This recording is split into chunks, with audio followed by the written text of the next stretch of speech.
Buenas tardes a todos y todas, espero que estén muy bien. Muchísimas gracias por esta asistencia tan asidua. Mi nombre es Ángela, soy la editora general de Consonante y les voy a presentar a las participantes de esta conversación de hoy sobre periodismo local. Entonces, primero tenemos a la maestra María Teresa Ronderos, que no necesita, creo que, más presentación. Muchísimas gracias, María Teresa, por estar con nosotras aquí en esta conversación el día de hoy.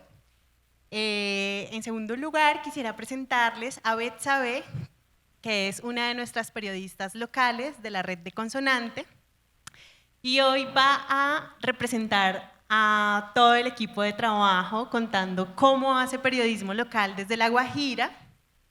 También está con nosotros Laura Sofía de Baudó, quien vendrá para conversarnos sobre la experiencia que espero que hayan tenido la oportunidad de visitar antes de entrar aquí, que es Chagra. Y finalmente, pero no menos importante, la experiencia de Dilma Prada en Agenda Propia, que espero que la conozcan, para quienes no, invitadísimos también. Todas experiencias de periodismo local, que es lo que nos trae hoy aquí. Y bueno, María Teresa, entonces, todo tuyo el micrófono, todo de ustedes. Muchísimas gracias por estar aquí y por representar también pues esta parte del periodismo. Muchísimas gracias. Bueno, es un gusto estar acá y gracias a todos por la asistencia. Yo quiero empezar por subrayar la importancia del periodismo local hoy en América Latina. Es muy difícil en la era del internet y en la era de las redes sociales que supuestamente reemplazan el periodismo, pero no lo terminan reemplazando porque no hay una información sin agenda, no hay una información que no tenga como una agenda interesada. Mucho de lo que se dice y lo que circula por las redes, mucho es fraudulento, o sea, hay que estar muy conscientes que por lo menos el 40-50% de lo que circula por las redes no es real, es totalmente fabricado por cadenas de bots, por granjas de troles, etc. Entonces la gente confunde el periodismo con estos fenómenos que se están viviendo hoy. Y ahí es donde el periodismo local se vuelve hiper importante, porque el periodismo internacional, nacional, de alguna manera circula por todos lados. La gente no se va a quedar desinformada si hay, porque si no te da la noticia el uno, te la da el otro, te la da el otro, y todos repiten mucho las mismas noticias. La única información realmente original y que es propia de un lugar y que no hay nadie en el mundo que la pueda contar salvo los que están allí y los que la desarrollan allí, es precisamente el periodismo que están haciendo ustedes. Entonces yo quisiera empezar con Betsabe, que es, de alguna manera representa este ejercicio precioso que ha hecho la FLIP de sacar Consonante, de tratar de cultivar el periodismo donde el periodismo se había muerto, donde por razones de la guerra, por miles de otras razones, de la falta de dinero, etcétera, el periodismo, digamos, dejó de existir en un montón de sitios, y es lo que la FLIP, que fue gran pionero en eso en el mundo, llamó desiertos informativos, y que ya hoy en día se habla de eso por todas partes. Consonante es un poco la coordinación, el esfuerzo de lo que fue todo ese trabajo de ayudar a darle espacio al periodismo local y a ayudarlo a revivir. Y yo creo que me gustaría mucho que Betsabe nos cuente en La Guajira cómo lo están haciendo, qué significó Consonante para ustedes, qué significó todo el proceso con la FLIP también. Gracias. Bueno, primero que todo, muy buenas tardes a todas, a todos. Gracias por estar aquí y venirnos a escuchar, hablar de este tema tan importante para nosotras. Bueno, les contaré un poco cómo inició Consonante o cómo la conocí yo. Creo que eso ya venían proyectos en mentes brillantes hace muchos años, hasta que por fin lo ejecutaron. En el 2019, de una convocatoria de la FLIP, Fundación para la Libertad de Prensa, para hacer un laboratorio de periodismo experimental, enseñar a líderes, lideresas y activistas de las comunidades, de los territorios, a sacar esa información, a aprender a hacer periodismo, pero no ese periodismo tradicional que pues muchas veces cuestionamos por obvias razones, y entonces allí fue que nació Consonante, con 4 municipios inicialmente, que fue Fonseca, San Juan del Cesar, en La Guajira esos 2, y en el Chocó, el Carmen de Atrato y Tadó. Entonces allí nos conocimos todos esos compañeros, todos campesinos, personas de la ruralidad y pues de comunidades indígenas.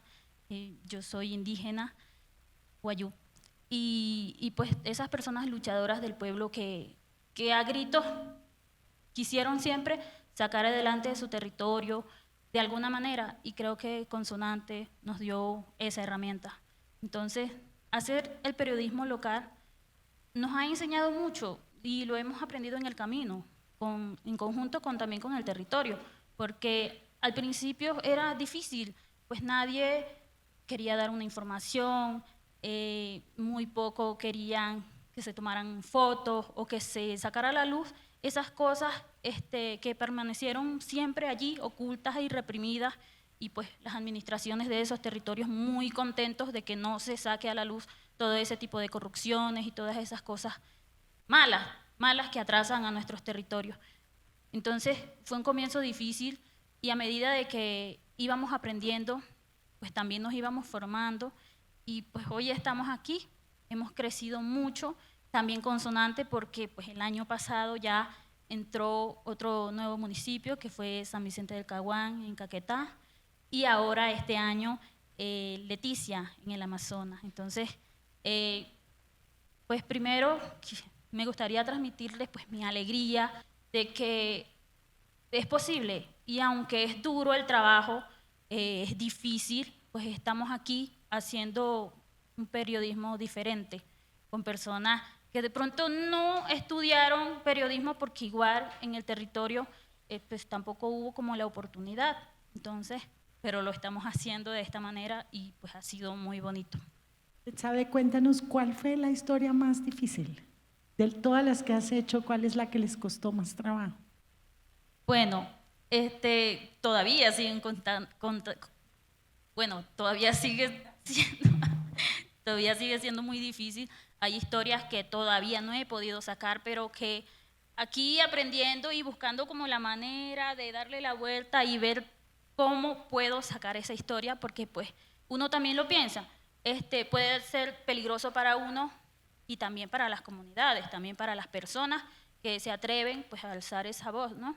Entonces, en mi experiencia pues personal, porque yo sé que cada uno de los compañeros a los que represento ha tenido una historia difícil que sacar y la siguen teniendo, pero la mía fue un cubrimiento que hice para las elecciones del año pasado, donde pues obviamente un momento de mucha tensión, un momento donde pues las personas están como muy, digamos que muy aceleradas por todo el tema político, y obviamente los políticos haciendo todas esas cosas que tradicionalmente venían haciendo, pero esta vez estábamos allí, los compañeros, compañeras y yo, haciendo el cubrimiento de las elecciones, dándole a conocer al país lo que pasa en esos pueblos, y pues obviamente la compra de votos así enfrente, en carne viva, y cómo las personas te señalaban. Entonces yo obviamente estoy en la calle, tomo las fotos, mirando lo que pasa, y pues las personas también te van como conociendo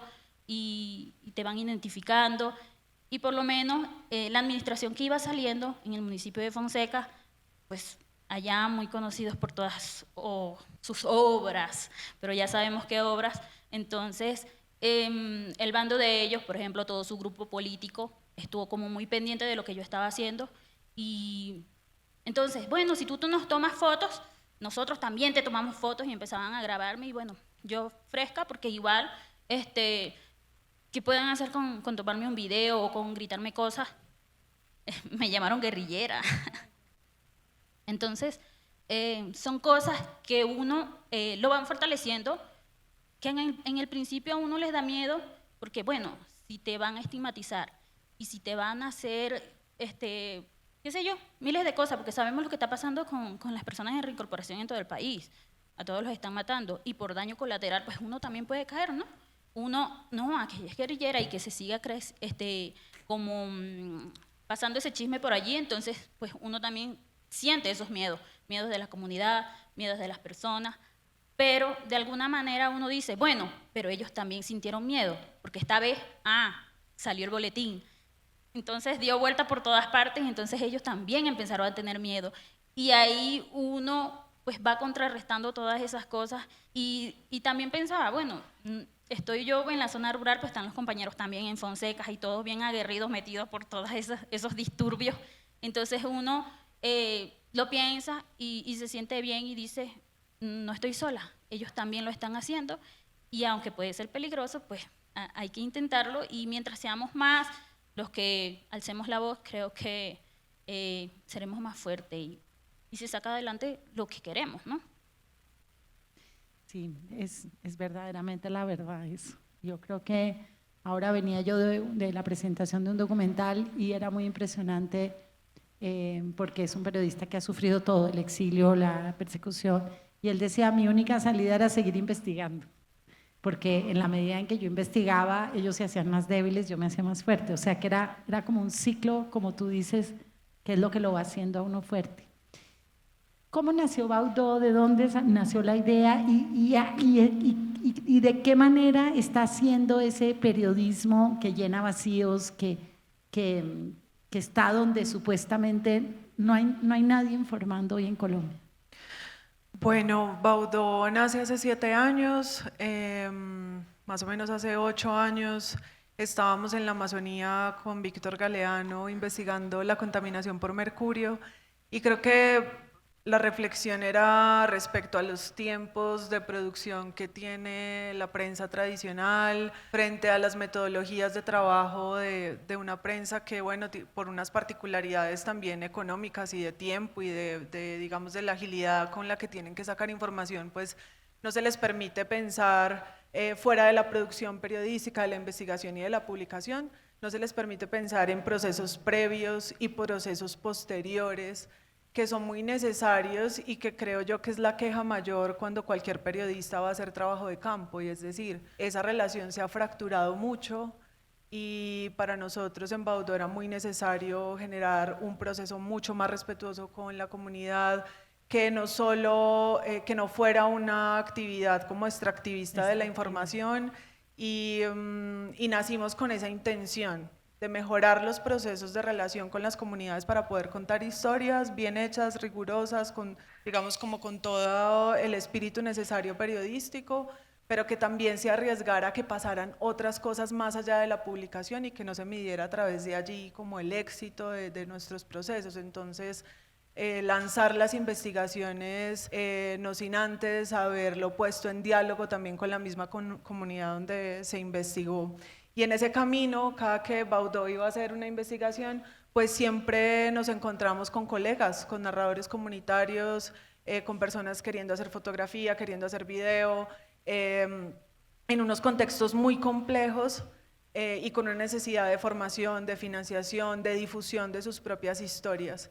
Y lo que reconocemos allí es el aprendizaje que tenemos que tener los medios nativos digitales, independientes, alternativos, de la comunicación comunitaria y popular, y reconocer que esos procesos de comunicación comunitaria y popular tienen muchísimo que aportar en muchos contextos donde normalmente se ha invisibilizado. Y nosotros pensamos hacer un proyecto que se llama Chagra, Alianza de Narradores Visuales y Comunitarios, es una red y tenemos como parte del resultado de las becas allí expuesto, y sé que con Betsabe y Consonante, que tienen la exposición acá abajo, pues creemos que hay como una afinidad también y un interés en que las narrativas sobre cambio climático, sobre justicia racial y de género, pues sean contadas por personas que viven directamente esas situaciones.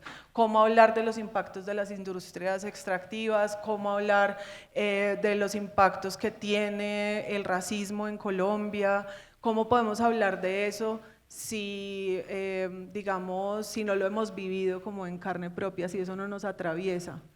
Y la red de Chagra, que en este momento está compuesta por 60 narradores de 20 departamentos del país, es una red que pretende como darle mucho más potencia a esa voz que ya está, a esa investigación que ya está, a esa forma de narrar que ya está como tan genuina y poder que tenga como un mayor alcance. O sea que estos narradores de alguna manera son también, o sea, coproducen la información con Baudó, ¿sí? Sí lo estoy entendiendo bien, de alguna manera están trabajando juntos para documentar o para contar algo de lo que pasa. Sí, en gran medida sí. Nosotros hacemos consejos editoriales con la red, donde ponemos en conversación cuáles son los temas prioritarios en las distintas zonas del país y a partir de esos temas que ellos mismos ponen sobre la mesa, ellos mismos definen los enfoques y producen sus historias, y Baudó hace una compañía también como en postproducir y publicar los contenidos que son, digamos, más cortos, ágiles para salir en las redes sociales. Pero hay otros procesos que son de formación, que luego hacemos unas becas. En este año que pasó becamos 9 narradores y empieza una producción de contenido durante más o menos unos 4 meses con mentorías. Y bueno, esto termina en la exposición que en este momento está acá en el Gabo y que luego va para La Guajira y luego va para el Chocó, que está circulando pues en el país. Y también la publicación del libro que, bueno, que ahorita más tarde seguramente varios podrán conocer aquí afuera. ¿Qué equipo tiene Baudó? ¿Cuánta gente? ¿Cuántos son? En este momento el equipo base de Baudó somos 11, pero el equipo crece con cada cobertura periodística. Y el equipo Chagra, en paralelo con Baudó, pues Chagra suma 60 narradores. Hoy nos acompaña una narradora, Ana María Ramírez, que estará en la charla que sigue ahorita a las 3 de la tarde. Y bueno, hace más o menos mes y medio lanzamos esta exposición acá en Bogotá y bueno, nos acompañaron los 9 narradores de Palenque, de La Guajira, de Chocó, del Cauca, del Valle del Cauca, de Santander, de Casanare también. Gracias. Dilma, ¿qué es Agenda Propia y cómo nace Agenda Propia? Tú que has sido una periodista aguerrida, investigativa, ¿cómo se te ocurre crear como este nuevo medio y por qué? ¿Por qué se necesitaba un nuevo medio investigativo? Bueno, muchas gracias, María Teresa. Saludarlos bonito a todos y todas. Sí, yo llevo haciendo periodismo 20 años y aprendí desde el territorio, soy del Huila, de raíces campesinas. Yo creo que también el interés de poder contar de otra manera lo que pasaba en lo rural, en el campo, viendo el desplazamiento, el conflicto armado. Recuerdo que mis primeras historias eran cubriendo desplazamiento en el Huila, atentados terroristas en Neiva, en el Caquetá, o sea, esas fueron como las primeras historias y siempre había como creo que cuando en ese momento los periodistas jóvenes nos dejábamos llevar por esa narrativa de la guerra. Yo recuerdo que nos convocaban a ruedas de prensa en el comando del ejército policía y no había como tanta conciencia, sino que nos subíamos a los helicópteros y cubríamos la guerra desde una mirada. Luego la vida me llevó al Cauca, y en el Cauca la dinámica de la guerra era muy diferente a Huila, sur del Tolima y Caquetá, que era lo que empecé cubriendo. Y ahí me acerqué a los pueblos indígenas y empecé a ver la guerra desde otro punto de vista, desde la resistencia contra el conflicto armado. Entonces, cuando en ese caminar, en ese cubrimiento, vienen otras formas de lucha, de resistencia, otros relatos que me tocaron. Yo creo que mi raíz también como hija de campesinos, y yo dije, lo estoy haciendo mal como periodista. Y había un reclamo histórico al pueblo indígena Nasa, y empezó los Nasa empezaron a cuestionarme a mí como periodista, pero no era a mí, sino era el periodismo. Entonces ahí empecé como a acercarme a ellos. Recuerdo que participé en algunas clases de la Universidad Indígena del Cauca, y ahí salió como, oiga, hay que crear un medio diferente, porque también recuerdo que haciendo un cubrimiento en el Cauca, y me gusta mucho hablar de esta anécdota, en ese momento trabajaba para el canal El Tiempo, y hay que decirlo, y siempre pedían, había muchos atentados en el Cauca, ¿sí? Era como este momento duro de la guerra antes de que iniciaran las negociaciones de paz. No, que entreviste al gobernador. Siempre yo entrevistaba al gobernador del Cauca. Y yo recuerdo que en ese momento pasó un atentado en una comunidad y estaba el gobernador indígena de esa comunidad. y le digo yo a la jefe de misión, mira, tengo aquí al gobernador indígena. ¿Usted cómo me va a hablar, me va a sacar aquí al gobernador indígena? Yo, pues que es la autoridad del territorio.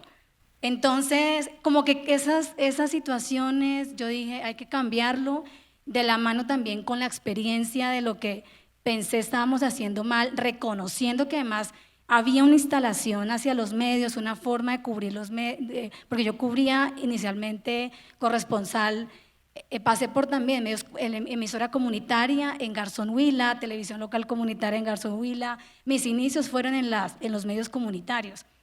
Entonces Agenda Propia nace, el ombligo de Agenda Propia está en el Cauca, empezamos cubriendo día a día de la región, pero cambiamos la forma, y en ese camino Agenda Propia también dijo, cubrir el día a día tampoco tiene sentido, porque el día a día no nos permite sacar historias más largas, que tenga diversidad de voces, que tenga contexto, que tenga profundidad, que tenga fuentes diversas. Y ahí empezamos a cambiar. Agenda Propia en este momento vamos a cumplir 14 años y ha tenido transformaciones muy interesantes, y creamos una metodología que se llama Periodismo Colaborativo Intercultural. Esta metodología tiene 8 pasos y el primer paso son conversaciones, círculos de la palabra editorial con las comunidades, periodistas indígenas, no indígenas, comunidades, liderazgos, y ya no estamos solamente hablando de lo que pasa en Cauca, sino a nivel de América Latina, y hemos hecho varias co-creaciones con agendas conversadas en estos círculos de la palabra. Además tenemos eso, la agenda dialogada es el segundo paso, datos abiertos, hay un subregistro de datos de los pueblos indígenas, de las comunidades locales. Entonces Agenda también co-crea y construye datos de las comunidades. El microdato es importante para nosotras en Agenda Propia. Hay una ruta de trabajo interesante y me gustaría como hablar de un rol que nació también, que es las consejeras editoras. Agenda Propia no tiene editoras como tal vez un medio de comunicación, sino que invitamos a consejeras, ya sean indígenas o comunitarias, del territorio que vamos a hablar, para que lean las historias, co-creen con nosotras, participen con nosotras y poder tener esa mirada externa, o esa mirada mejor local sobre las historias que vamos a cubrir. En los últimos 8 años hemos hecho 7 co-creaciones, más de 80 historias con esta co-creación en toda América Latina, desde México hasta Argentina. Aquí en este auditorio hay editoras, consejeras, hay periodistas de la red Tejiendo Historias. Creamos esta red para poder reconocernos desde esta mirada intercultural. Es una comunidad donde somos más de 400 periodistas indígenas, no indígenas, narradores en toda América Latina, con el interés primero de reconocernos, conocernos, hablar de periodismo intercultural para poder incluir otras voces de los pueblos indígenas, de las comunidades campesinas. Hemos trabajado más con los pueblos indígenas porque sabemos que son los pueblos que están en riesgo de exterminio físico-cultural, y varias de las organizaciones de la región nos han dicho, ayúdenos, hagan periodismo con nosotros en los territorios, hagan comunicación en los territorios, reconociendo las narrativas que ya están en las comunidades, como bien lo decía Bexabé. Entonces justamente esa juntanza, ese encuentro de diversidad de saberes, formatos, nos ha ayudado como a crear esta otra forma de periodismo. Solamente cierro con esto. Entendimos que hay que reconocer, por ejemplo, el relato como género periodístico. El relato es una manera de conversa profunda en las comunidades, la escucha en las comunidades. Agenda, dentro de su línea editorial, reconoce al territorio como un ser vivo, reconoce la espiritualidad de los pueblos como un ser vivo, y ha sido un proceso de conversa muy profundas en Malocas, en comunidades, en La Chagra, con mujeres que nos dicen esto hay que hacerlo. Entonces hemos logrado hacer un cambio, justamente yo creo que por ese origen del conflicto, también ver mucho cómo los medios estábamos y estamos haciendo mal el trabajo. Yo creo que hay que reconocer un poco eso para poder cambiar un poco las formas como se hace periodismo.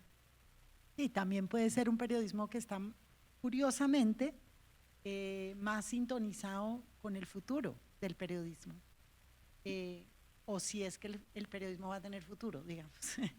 ¿Por qué? Porque yo creo que en un mundo donde hay abundancia de información como la que tenemos hoy en América Latina, que son O sea, antiguamente los medios vivían de mediar una información difícil de conseguir, entonces lo que ofrecían era poca información y entonces había competencia y había medios, digamos que había lucro, porque donde hay escasez y hay competencia hay lucro.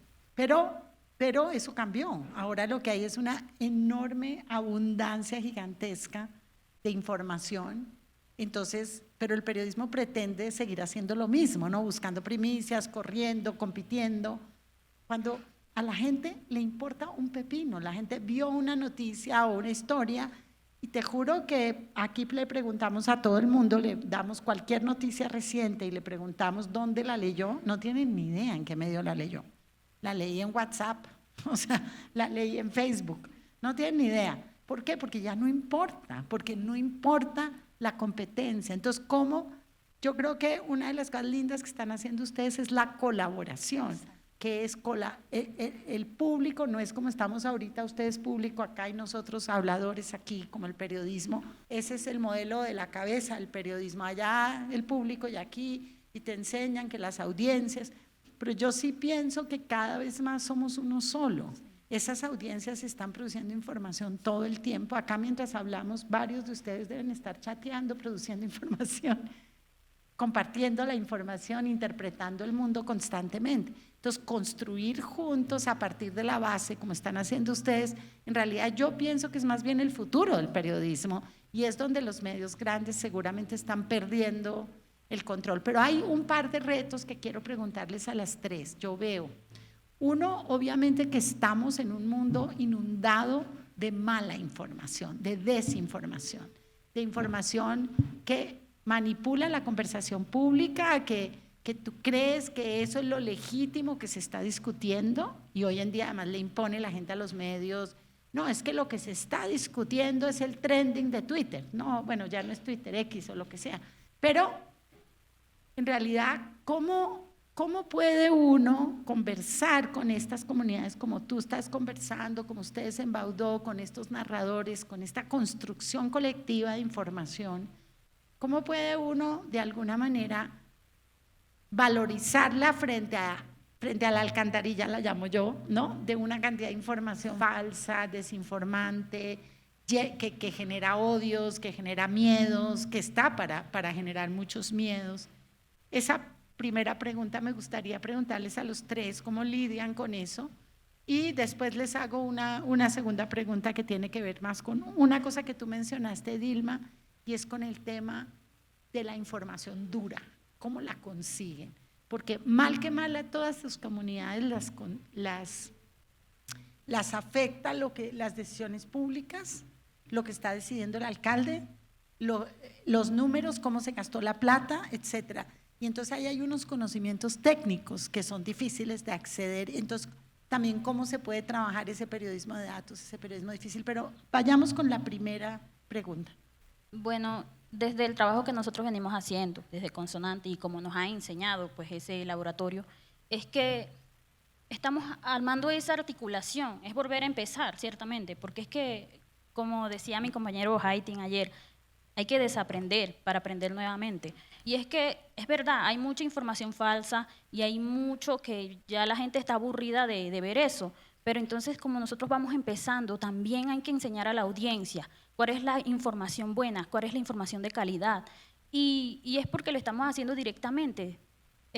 Consonante en el territorio, el equipo, la red de periodistas y editores que nos acompañan, que siempre están ahí con sus mentorías. Entonces, nosotros al mismo tiempo armando una red con todas esas personas que alguna vez entrevistamos, que alguna vez le sacamos una historia y que de alguna manera nos van siguiendo. Está pasando esto, está haciendo una gran historia y ellos mismos se encargan de ir replicándola. Está bien, ha pasado muchas cosas y al principio había mucha desconfianza. Al principio las personas creían que éramos de pronto el periodismo de siempre y como le dije al principio, estamos cansados de ese periodismo tradicional y que ya la gente no confía y por eso hay que desaprender para aprender de nuevo. Y lo más bonito o lo más importante, como lo hemos hecho, es en esa red, desde el territorio, con las personas y ahí armando la información, pero también armando las audiencias. Y al principio es difícil, poquito a poco vamos subiendo cada vez y ya las personas, por ejemplo, nos dicen, ustedes son los mejores que, pues, lo que le ha pasado a este territorio en temas de información. Entonces ya competimos con los medios de nuestro territorio, por ejemplo. Entonces ya las personas esperan que llegue la investigación que hizo Consonante antes de mirar, pues, la información que ya le pasó a los otros medios. Salió muy rápido, porque esos medios siempre están, digamos que con el azar de que salga de primero. Pero nuestra historia tarda, pero es la que están esperando. Y se destacan por calidad. Sí, señora. Entonces, es lo que estamos tratando de hacer y aprendemos todos los días. Y ahí vamos como recolectando esa audiencia y pues como dije, como no soy yo sola, cada compañero tiene su población, tienen sus seguidores. Y al ver que somos de territorio y que pues veníamos haciendo un trabajo también de liderazgo, de activismo y otras cosas, esas personas que nos siguieron, nos siguen siguiendo y va aumentando cada vez. Entonces allí como que creo que ese es el trabajo articulado. Bueno, en el caso de Chagra, de la red de Chagra y también del equipo de Baudó, yo creo que pues todo hay que decirlo y es que nosotras no nos hemos inventado esto que estamos haciendo, la comunicación comunitaria y popular lleva siempre, desde siempre, con otras metodologías distintas, otras formas de hacer, pero siempre ha estado. Y lo que creo que nos ha faltado en el error que hemos caído también en el ecosistema de medios es no ver el valor que eso tiene de la manera como debería. Y este sí es un momento en el que el ecosistema se pregunta eso. Y por eso uno viene al Festival Gabo y se encuentra este tipo de espacios acá, esta conversación, la exposición de Consonante, lo que ha pasado, la exposición de Chagra, lo que está pasando en los espacios de talleres y la conversación va por ahí. Y va por ahí es porque, y nos dimos cuenta tarde, o sea, este es un momento en como, bueno, esto tiene un valor incalculable, mucho más en un momento de sobreproducción de información y de desinformación, y en medio como de esta masa y de circulación de contenidos y demás, pues la gente necesita lo genuino. En lo que pueda creer, además. Exacto, lo que le da la confianza, lo que fortalece esa confianza. Y yo creo que la comunicación comunitaria y popular da eso. Pienso también que, bueno, en el caso de la red de narradores de Chagra, son narradores visuales y comunitarios, o sea, son personas que realizan fotografía, realizan audiovisual, algunos utilizan metodologías más periodísticas que otros, otras utilizan metodologías un poco más desde el arte. Creo que hay como que también reconocer como este tipo de prácticas, y algo que nos da la red de Chagra también es reconocer las intenciones de trabajo tan genuinas, que no es como las puede orientar Baudó, no es como la hacen otros medios o otros colectivos, sino es más bien que desde la intención genuina de narrar también vincula procesos de co-creación y también de poner sobre la mesa conversación en comunidad más allá de lo que la individualidad da, que eso es algo que tiene mucho el periodismo, digamos que siempre se ha hecho, o lo que se ha hecho en el medio tradicional, es como el periodista o la periodista, en soledad, con su corona seguramente, en este caso, es más… O con su karma. En este caso es más bien reconocerse en un entorno que no están solos y ellos de manera genuina siempre proponen metodologías colaborativas donde hay otros procesos comunitarios que se involucran en el resultado mismo de las piezas que salen de los contenidos de Chagra, y eso es muy interesante. Creo que antes pues hemos aprendido un montón desde Baudó de lo que hace la red. O sea, es como una comunicación o una información o un periodismo que de alguna manera no es alienante. No te vacía de identidad, sino te da y te lleva a otras cosas, ¿no? Es como te estoy entendiendo.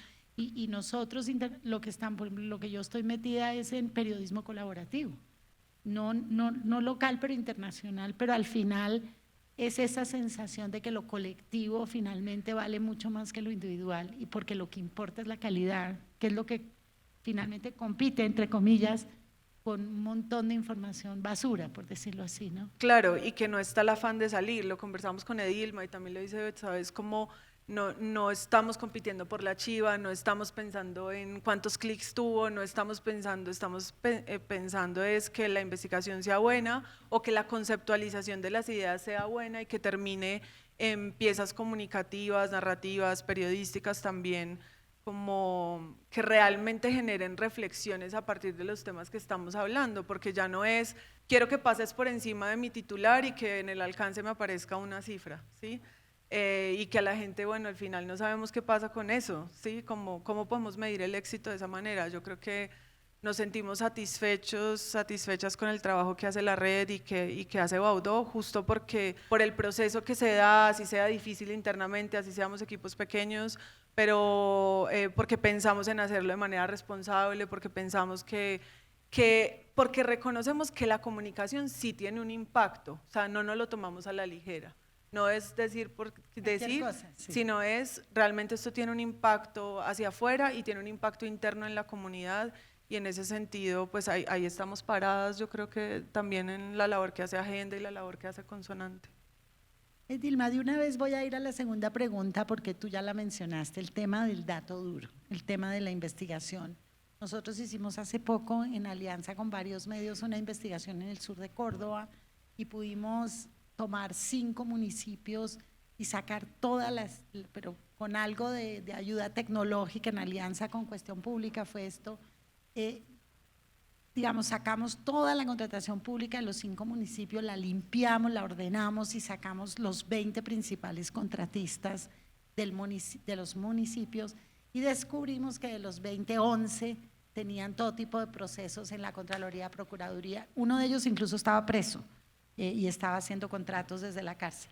Entonces, ese dato duro también es necesario que la comunidad sea capaz de producirlo, investigarlo, sacarlo, porque es la manera también de hacer que la gente que tiene poder rinda cuentas, porque si no se vuelve por acá la comunidad con su comunicación y sus historias y por allá el poder que camina por otro lado. Entonces, ¿cómo están haciendo ustedes? Me llamó la atención esto que tú decías del dato.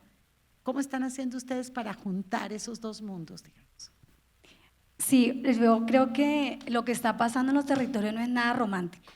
Están matando a líderes indígenas, están desplazando a comunidades completas, están silenciando periodistas, eso es real. Y creo que esa realidad ese dato duro, hay que cambiar el enfoque, con enfoques de la vida, de esperanza, de resistencia, para que las comunidades lo puedan contar y sigan ahí. Ahora mismo que mencionabas eso, recuerdo una historia de una comunicadora guayú, del pueblo Bunadule, en la frontera de Colombia-Panamá. La historia se llama El sabio sembrador de las semillas. Su abuelo y su abuela, la abuela, los dos 70, 80 años, son los únicos que siembran plantas, semillas, un bosque en medio del monocultivo del plátano. Con esta historia de crimen, de paramilitarismo, de guerra, ahora es el corredor también de la migración hacia el Darién. Pero la historia, dijimos, vamos a contar esa realidad, pero no desde el dolor, no desde los grupos armados, sino desde la vida, desde la experiencia de estos dos sabios, abuelos y abuelas, que con las molas, ella tejiendo las molas, con su lengua propia, la lengua ella es Dulegaya, con sus saberes, su abuelo sembrando y su creencia y su cosmovisión, se contó la historia. Esa historia hace parte de una serie que justo hace 2, 3 años quedó como finalista justamente en el Festival Gabo. Hace poco cerramos una serie preciosa de mujeres de la Amazonía colombiana, una compañera indígena del pueblo Ticuna, Cindy Amalé Laulate, una historia que más fue becada también por Fundación Gabo. En la triple frontera amazónica, Colombia, Brasil, Perú, se está perdiendo, por ejemplo, la palma de Caraná, que es la palma con la que hacen las malocas. Por crisis climática ya no están cultivando, ya las comunidades también están siendo permeadas por otras prácticas, el narcotráfico, y dijimos, bueno, vamos a hablar de la maloca. Si se acaba esta palma de Caraná, porque ya ustedes van a la Amazonía, ya las malocas no están hechas con palmas, sino que están hechas con hojas de zinc. Y esa construcción de la maloca tiene una conexión espiritual con el cosmos y con lo sagrado, que es lo que sostiene la vida de los pueblos. Cuando pensamos en esos otros enfoques, las comunidades pueden contar su historia, podemos contar la sabiduría, que los haya en relatos, y se cuenta también ese dato duro del que hablamos. Nosotros mandamos derechos de petición, entre todo el equipo siempre se aprende, por ejemplo, a mandar acceso a información pública. En los 2 últimos años, Agenda, por ejemplo, ha enviado más de 60, 70 derechos de petición. Hemos tenido que ir incluso a tutelas. Agenda tiene hoy día una abogada que acompaña este ejercicio, pero antes hacíamos nosotros todo el ejercicio de acceso a información pública porque necesitamos también la información. Y cierro con este último caso. Haciendo análisis de datos, hace 3 años también con un apoyo del Pulitzer, empezamos a mapear qué permisos o qué autorizaciones de minería habían en la Amazonía. Había en esos datos había un permiso de exploración para una mina de coltán o tierras negras, y ahí vimos que en el corazón, en un lugar apartado de Guainía, de Baupés, había un permiso, nos llamó mucho la atención. Entonces empezamos a investigar, llegamos a la comunidad y efectivamente este permiso se había entregado con una violación del derecho a la consulta previa. Entonces sí es fundamental poder mezclar acceso a información pública, el periodismo de datos, para poder encontrar esos datos que nos permitan abrir un poco las historias. Yo creo profundamente que hay que cambiar los formatos, y más cuando hay realidades complejas que siguen pasando en los territorios, y darle voz a esas otras historias.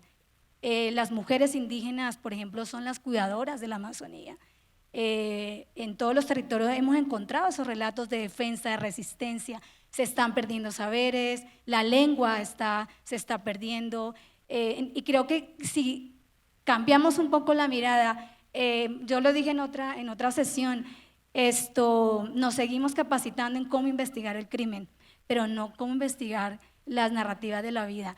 Y en cómo investigar las narrativas de la vida, tú lo dijiste, eso ya lo saben las comunidades, Beck sabe, debemos acercarnos más a las comunidades. O sea, Claro, qué bueno traer a este espacio y termino con esto, María Teresa, sabedores que nos ayuden a abrir y a cambiar la agenda. Los periodistas nos escuchamos entre nosotros, tenemos que escuchar a otras personas y no permitir que nos impongan agenda.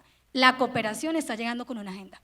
La cooperación internacional, nos dan plata, nos apoyan, pero nos ponen su agenda. Creo que tenemos que defender las agendas propias, que iniciativas como las nuestras, porque estas agendas no salen del medio, salen de las comunidades. Entonces creo que también hay que defender esas otras agendas, esos otros enfoques, para seguir contando lo que pasa en los territorios. Claro, claro, y lo interesante de lo que ustedes están aportando es que es reivindicar esa construcción de la agenda propia y de la voz de la comunidad y de los relatos y las tradiciones, y no negar eso ni aplastar eso, porque eso es lo que nos ha pasado como con una mentalidad colonialista que llegamos, como tú decías, como extractores a sacar, pero combinar eso con todos los saberes, digamos, que nos da la tecnología, como el periodismo de datos, como poder mirar desde el satélite qué es lo que está pasando en la comunidad, porque si aprendemos a hacer eso, entonces vamos a conocer, o sea, la comunidad se enriquece, se vuelve un diálogo muy enriquecedor,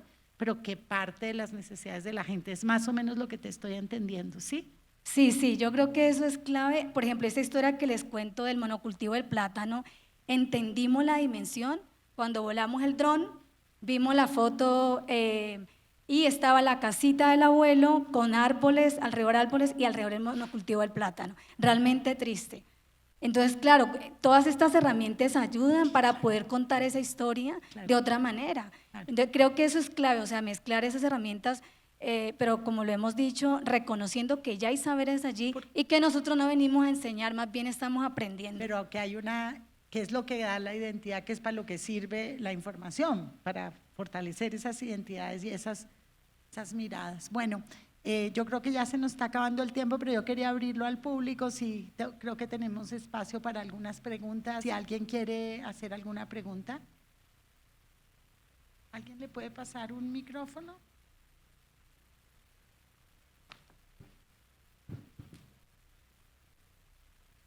Gracias. José Rafael Mata, periodista venezolano en República Dominicana. Me interesa porque los medios pequeños, tengo un medio desde hace 2 años, y estamos luchando con lo que ustedes dicen, el combate al clic y a lo viral. Pero, ¿cómo han hecho ustedes para poder involucrar en esas comunidades y en esos sectores, o mejor dicho, para motivar a esos otros periodistas o a esos otros colaboradores? ¿Cuál es la clave para incentivar esa motivación? Bueno, por mi parte, yo diría que incentivar a la población principalmente ha sido con los cambios que han ocurrido a partir de las historias que hemos sacado a relucir. Y es que, por ejemplo, pues varios compañeros e incluso una de mis historias han hecho cambios en la comunidad. Entonces, cambios de pronto no muy grandes, porque igual como escribí por ahí esta mañana, no podemos cambiar el mundo de un tajo, pero poco a poco entonces la gente como que va confiando en nosotros y también nos va extendiendo por ahí, dándonos a conocer, porque dice, bueno, Consonante saca historias y están ocurriendo cosas después de esas historias. Entonces, eso va motivando a la gente.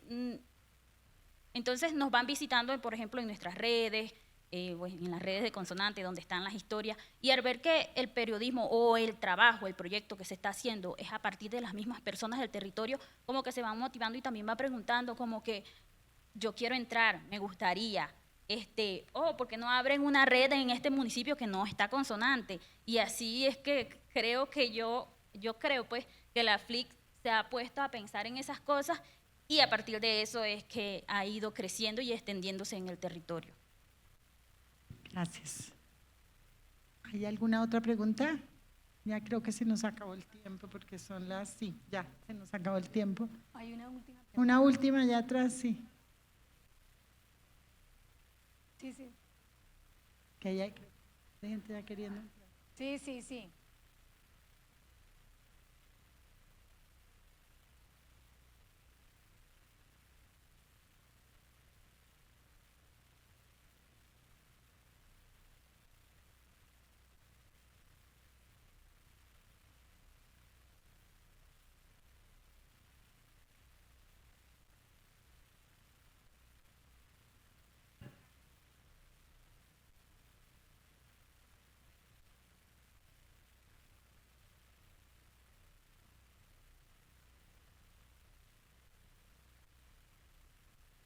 Sí, gracias.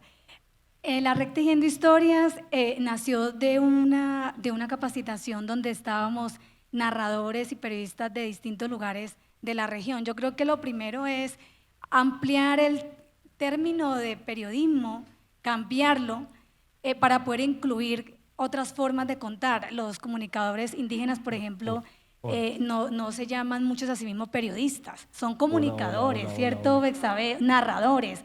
Entonces es justamente eso, es reconocer la diversidad de narrativas que hay y con ese reconocimiento hay una comprensión de que todos hacemos de alguna manera, hacemos historias. O sea, para hacer historias, tal vez el periodismo es una etiqueta, una técnica, una carrera, como queramos llamarle, pero las historias hacen parte de nuestra vida cotidiana, entonces justamente se cambia un poco esto incluso en agenda propia. Nos llamamos narradores interculturales, ¿sí? Comunicadoras, comunicadores, y promovemos justo la interculturalidad para poder reconocer, y la interculturalidad no solamente de etnias, sino también de diversidad de saberes, de relatos. Entonces creo que eso es importante. Hay que cambiar un poco las formas, el periodismo tradicional para poder crear estas comunidades. Yo creo profundamente en el trabajo de las redes. Las redes ayudan a encontrarnos, a hablar, y hay que hablar de nuestros problemas, hay que decirnos en qué estamos fallando, cómo mejoramos, cómo invitamos a otras personas. En la Red Tejiendo Historias, por ejemplo, que impulsamos en Agenda Propia, no solo hay periodistas, también hay consejeros, liderazgos de mujeres, hombres, jóvenes de distintos pueblos y comunidades. Son más de 40 pueblos indígenas y comunidades afro y algunas campesinas. Entonces también cuando nos damos la apertura de poder escucharnos más voces, vamos a poder tener la posibilidad de crear de otra forma este trabajo colectivo de hacer historias. Bueno, muchísimas gracias a las tres. Un gran Gracias a ustedes por escucharnos Gracias. también. un aplauso para ellas.